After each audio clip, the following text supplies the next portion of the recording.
Well, hi, Jonathan Evans here. If you have been paying attention to the previous videos, you can see that I have a beard. That's because this is a video that I've recorded now several years after preparing the first video introductions to the course, and I'm a little older and I hope a little wiser. I wanted to say a few things, and I may actually sort of interrupt myself, my former self, a couple of times throughout the course with some follow-up additional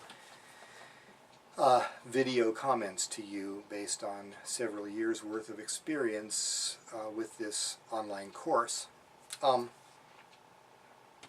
course is identical to the way I first prepared it a couple of years ago for the first summer offering of this. But in addition, what I'm doing now, I want to introduce to you a former student. Her name is Ginny Luke. She is an undergraduate who's now finishing up her bachelor's degree here at UGA, and she was in the first class of online students who took this course a couple of summers ago. And she's now in a Maymester class of mine, and I asked her if she wouldn't mind recording a few comments to you, basically general impressions about the course and maybe a few words of advice on how to raise the likelihood of your success in the class. So without further ado, I will now introduce Miss Ginny Luke, who will be sitting, by the way, in the chair next to me. All right, so as I said to you a moment ago, I have invited a former student, Ginny Luke, who had this same class that you're now embarking on a couple of years ago. She had exactly the same syllabus that you're going to be using, reading the same works, and basically taking the same quizzes and essay topics. So I've asked Ginny to sort of comment in general on how she found the course, what she liked about it, and any advice she might want to give. So, Ginny, what have you got to say? Well, this was one of the first English classes that I took at UGA, and I definitely loved it. It really sparked my love of Old English literature, of the history of medieval Europe, and I've taken several courses with Dr. Evans since then. I just took a course on Beowulf, and I absolutely loved it. I first read it in high school and then read it again in this class, and I think I loved every single thing that we read in this class. My particular favorites were some of the poems and the elegies. I actually got a tattoo of Deor that we read. Let me zoom in on that, just to stretch your arm out flat. Okay, I'm going to go right on into it. Okay, I'll wait for the focus to focus. I think it's going to focus. There we go. Excellent. That's the tattoo. All right. Back out. Okay. But Deor was definitely my favorite poem that we read. The way that I approached this class, we didn't have Wi-Fi at my house, so I would two or three times a week I'd go up to the library, and I would, sit down. I would watch the lecture video for the week and take notes on it, on things that I wanted to read, or things that I was going to read that week, and then go home for the rest of the week, do the reading, and then think about the essay prompt as I was reading.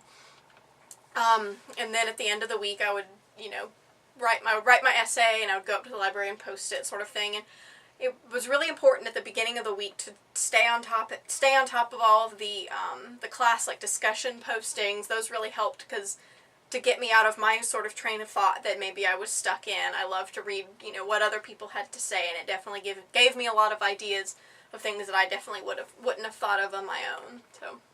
So you found the discussion postings. Everybody was required to post what?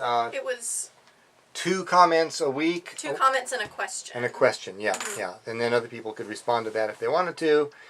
I'll just say to sort of off camera here that I didn't monitor those things very closely at all. I really wasn't looking over everybody's shoulder to see, what were they saying. I really wanted it to be as free a forum for discussion as possible, and I think I was able to preserve that sort of, not anonymity, but that preserve the freedom of it so people could just talk online, so to speak. Yeah.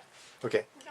Yeah. Well, so now so people won't think this is just a puff piece where I basically paid you $50 to come and say this is the most No. fantastic experience I ever had.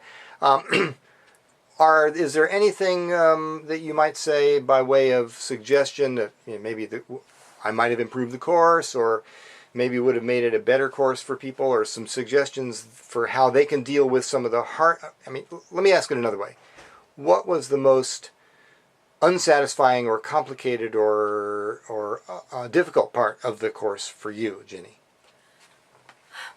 Well, really, I didn't find anything...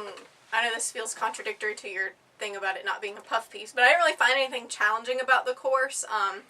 The only thing was, because I took it over the summer, it was often hard to stay on top of things if I was, going on vacation with my family for the week.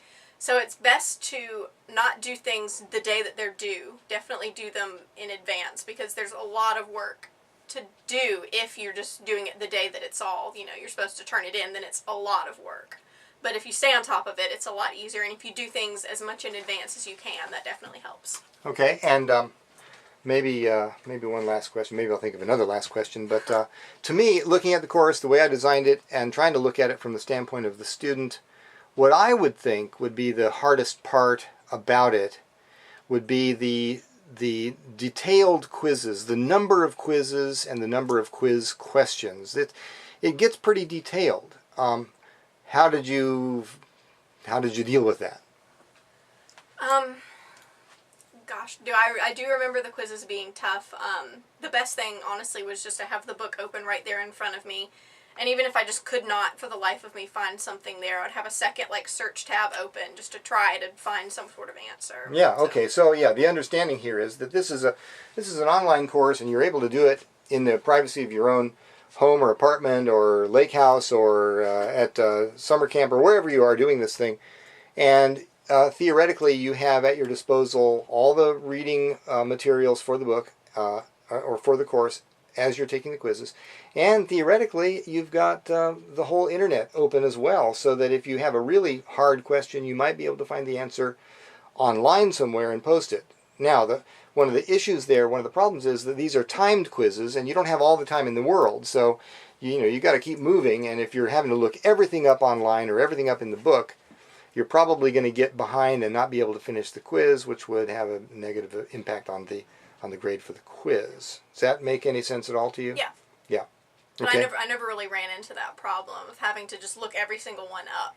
Because you'd read in advance. Yeah, as long as you'd done the readings, then it was pretty easy to follow along with the quizzes. Yeah, okay, good. And then finally, so what kind of I can't remember. What grade did you get for that? Oh, I got an A. You got an A. Mm-hmm. All right, good. So people who take the Ginny Luke approach to the class, who follow the advice she's given and stay up on it and don't get behind, I mean, you have every reasonable expectation of being able to hope for an A, would be my assessment. Any final remarks you want to make that have occurred to you while we've been talking? You're talking to your fellow students who are following along in your footsteps.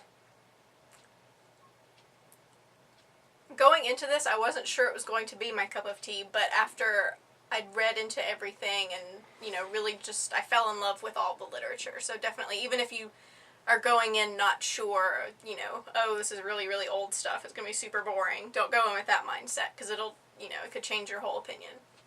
Fantastic. All right. Thanks, Ginny. And I'm sure that your audience out there around the country or wherever they are thanks you too.